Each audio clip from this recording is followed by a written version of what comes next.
begin.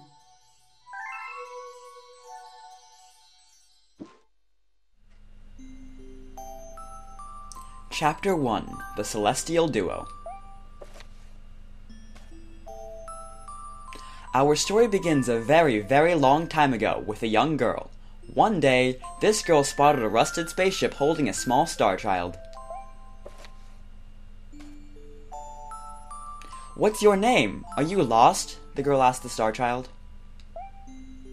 "I am Luma, and I'm waiting for Mama. She's coming for me on a comet," said the star child, who had been waiting day and night. "Don't worry, I'll wait with you," the little girl promised Luma. At nightfall, the little girl borrowed her father's telescope and peered into the sky. She looked and looked, but she saw nothing. Hours turned into days, and then years, but still the sky revealed nothing. Finally, the little girl sighed and said to Luma, "If we stay here looking much longer, I'll be an old lady soon." But then she had an idea. "Why don't we go out there and find your mother ourselves?" The girl and Luma fixed up the rusty spaceship, and then the two set sail into the starry sky. And this is how the search for the celestial mother began. Chapter 2: Starbits. Days passed with no sight of the comet, or even a single planet. Instead, asteroids extended for as far as the eye could see. "If I had known it was going to take this long, I would have packed more jam," said the little girl, above the rumble of her belly. Before they left, she had packed all the essentials: telescope, butterfly net, stuffed bunny, bread, milk, jam, and apricot-flavored tea. But "I forgot to bring water!" At this, Luma burst into gales of laughter, and the girl began to pout.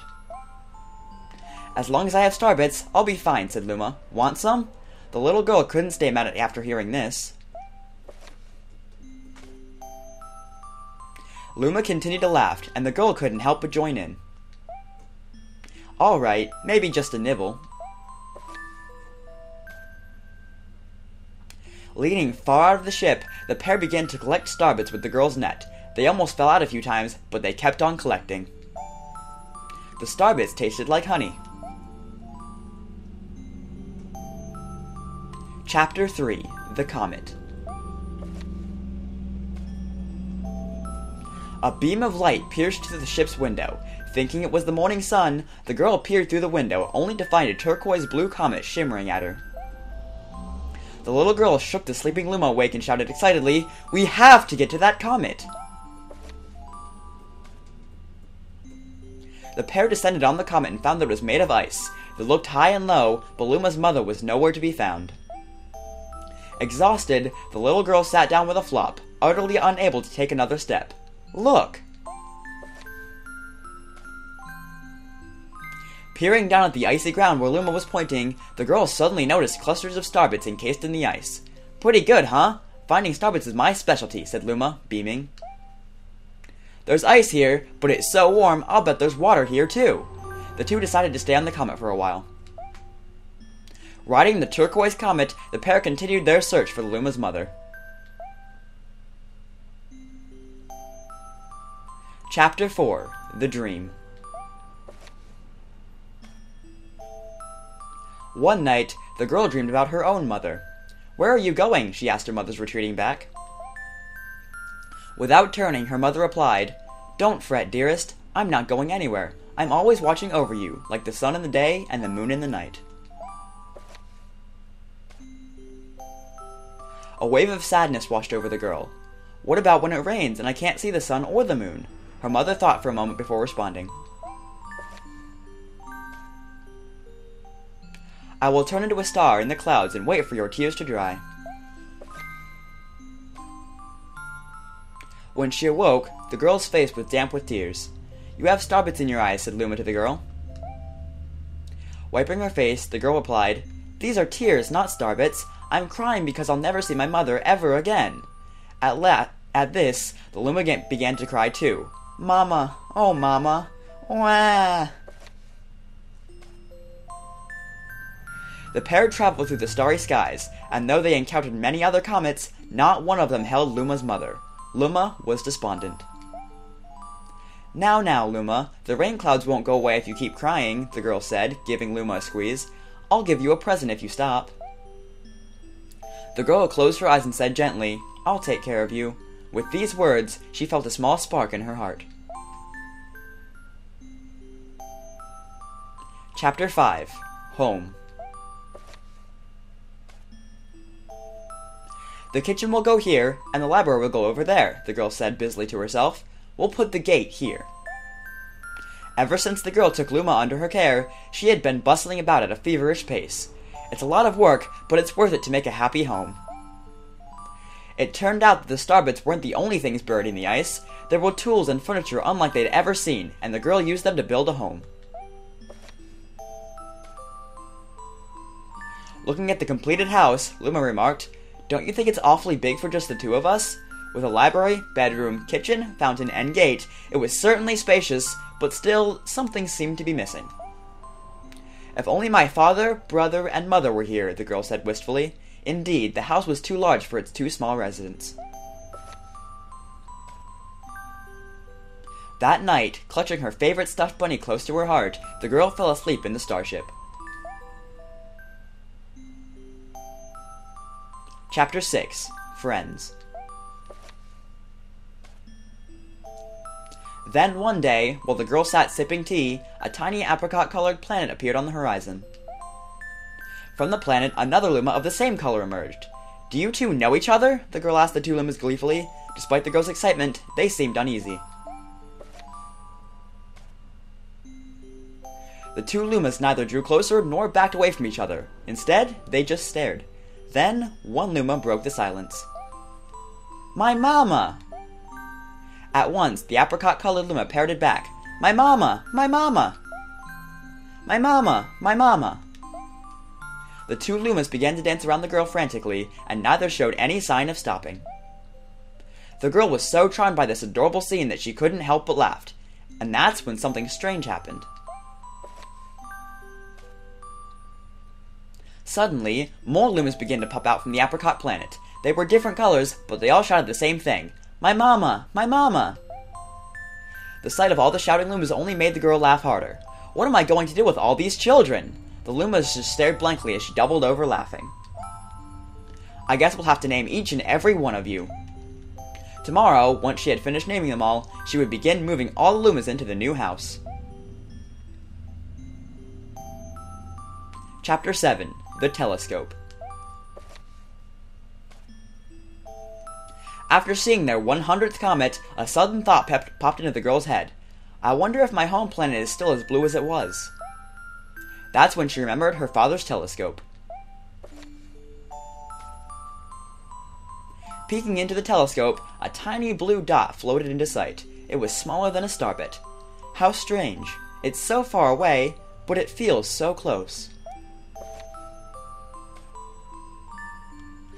She twisted the knob of the telescope, and the blue dot grew until she could make out a grassy hill dotted with flowers. It seemed very familiar to her. Zooming even closer, a terrace on the hill came into view. I used to go stargazing there when I lived on my home planet. She remembered rubbing the sleep out of her eyes as she followed her father up to that hill to look at the stars. She remembered how she and her brother would sled down that hill. She remembered having picnics with her mother there on that hill on bright and windy days. And I want to go home. I want to go home right now. The girl burst into tears, and the Lumas didn't know what to do. I want to go home. I want to go back to my house by the hill. I want to see my mother. The girl was shouting now, her face wet with tears. But I know she's not there. I knew all along that she wasn't out there in the sky, because...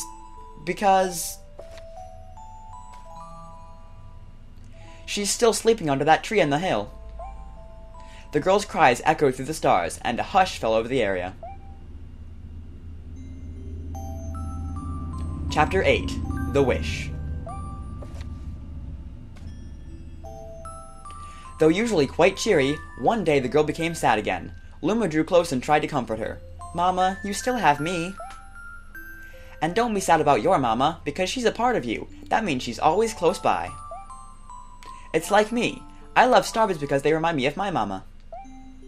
No, no, the girl said, unable to stop the tears. A lonely look flickered across Luma's face, but it was soon replaced by a wide grin. I have an idea. I will transform into a comet, a soaring comet that can carry you all on this journey.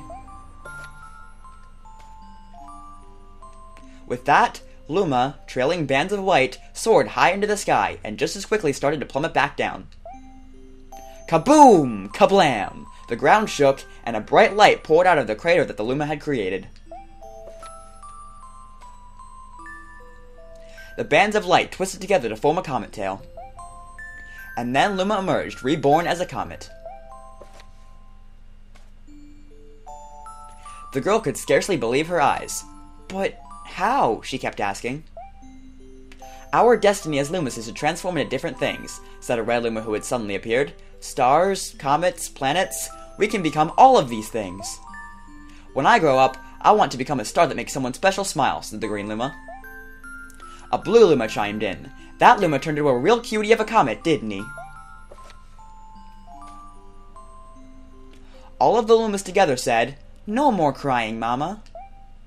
Thank you, said the girl in a whisper, and she pulled all the Lumas close and hugged them. From that day on, starbits no longer fell from the girl's eyes. The comet set forth for the girl's home planet, its long tail blazing proudly behind it. Final chapter, Family. With its many Lumas and telescopes, the comet was quite a sight to behold. The girl and the Lumas were proud to call it home. At a welcoming party for a new Luma, the girl gathered everyone in the kitchen and said in a louder voice than usual, Alright everyone, let's make a cake sprinkled with starbits. Then it will be a star cake. The Lumas excitedly began to gather the ingredients. As she watched the Lumas scurry about, the girl smiled and thought to herself, This is my family now, and I will stay with them until they're ready to leave the nest. And when they do leave, I'll see them off with a smile. Because that's what makes a mother happiest. That night, when the girl lay down to sleep, a soft light enveloped her and reminded her of the blue planet she once called home. But it would be nice to return home once every 100 years to nap in my favorite sleeping nook. The comet carrying the Lumas and the girl continues on its journey to this very day. With more family members in tow than can be counted, it's said that the comet visits the girl's home planet once every 100 years, its proud white tail glittering in the sky. The end. That's all. That's all. My story is finished. And with that, that concludes this entire Let's Play of Super Mario Galaxy. If you enjoyed this bonus episode, I would appreciate it if you would leave a like, a comment, maybe even a favorite. If you really enjoyed this episode, I would really appreciate it if you would consider subscribing if you haven't already. It really helps me a lot. And I guess I won't see you guys next time. Bye, guys.